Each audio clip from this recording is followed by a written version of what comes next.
ভালো না বাসি ইয়া রাসূলুল্লাহ, যখন আপনি আমাকে ভালোবেসেছেন সেই 1400 বছর আগে, যখন আপনি আমাকে মিস করতেন, আশা করতেন যেন আমার সাথে দেখা করতে পারেন, অথচ তখনও আমি জন্মই হইনি। সেদিন সাহাবীরা আপনার চোখে পানি দেখে বলল, ইয়া রাসূলুল্লাহ, আপনি কাঁদছেন কেন? আপনি বললেন, আমার ভাইদের খুব দেখতে ইচ্ছে করছে। সাহাবীরা বললেন, আমরা কি আপনার ভাই নই ইয়া রাসূলুল্লাহ? আপনি বললেন, না, তোমরা আমার সাহাবী। আমার ভাই হলো তারা যারা আমার পরে আসবে এবং আমাকে কখনো না দেখেও তারা আমাকে বিশ্বাস করবে। মৃত্যুশয্যায় শুয়ে আপনার অন্তরে এই চিন্তা ছিল যে আমাদের পরিণতি কি হবে। উম্মতি উম্মতি বলতে বলতে আপনি আপনার রবের নিকট ফিরে গিয়েছেন। আজ আমরা আপনার উম্মতের অংশ। বিশ্বজুড়ে আপাত দৃষ্টিতে আমরা হচ্ছি সব নিরুপায়, পরাজিত, লাঞ্ছিত, অথচ বাস্তবে আপনার উম্মতের অংশ হওয়া যে গোটা বিশ্বের সব সম্পদ পাওয়ার চেয়েও মূল্যবান ব্যাপার। আজ আমার মনে যত আশা, যত আকাঙ্ক্ষা, যত স্বপ্ন, যত চাহিদা, সব কিছু পেয়ে গেলেও নিজেকে এতটা সৌভাগ্যবান মনে করতাম না যতটা মনে হয় আজ আপনার উম্মতের একজন হতে পেরে। কাল হাসরের ময়দানে যখন গোটা মানব জাতি এক নবী থেকে আর এক নবীর কাছে ছুটে যাবে, আল্লাহ যেন বিচার প্রক্রিয়া শুরু করেন এবং প্রতিটি নবী নাফসি নাফসি বলে মানুষকে ফিরিয়ে দিবে।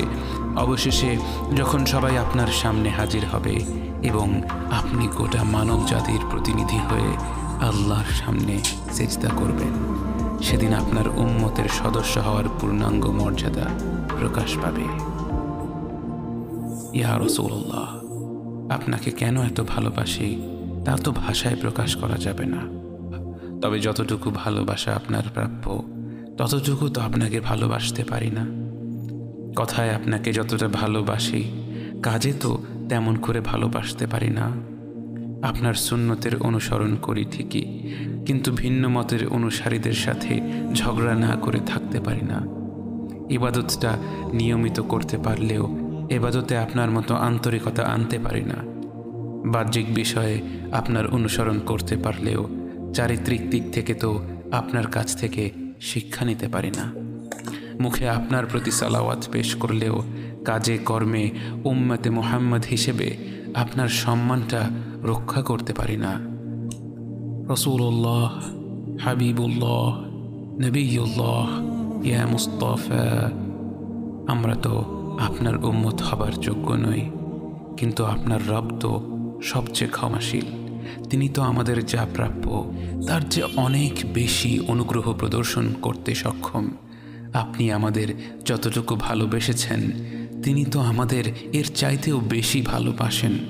আমরা আমাদের ভুল ত্রুটি সম্পর্কে যতটুকু অবগত তিনি তো তার চাইতেও বেশি অবগত। আমাদের রবের অনুগ্রহের দিকে তাকিয়ে অন্তরে আপনার প্রতি যতটুকু ভালোবাসা রয়েছে সেই ভালোবাসার দিকে তাকিয়ে আজ বুকে আশা বেঁধে রই, খুব শীঘ্রই আপনার দেখা পাবো ইয়া নবী আল্লাহ। খুব শীঘ্রই হাউদে কাউসারের পাড়ে আপনার হাতে তৃষ্ণা মেটাবো ইয়া হাবিব আল্লাহ। জান্নাতের নির্মল বাগানে অনন্তকালের যাত্রায় আপনার সঙ্গী হয়ে ঘুরে বেড়াবো ইয়া রাসূলুল্লাহ সাল্লাল্লাহু আলাইহি ওয়াসাল্লাম।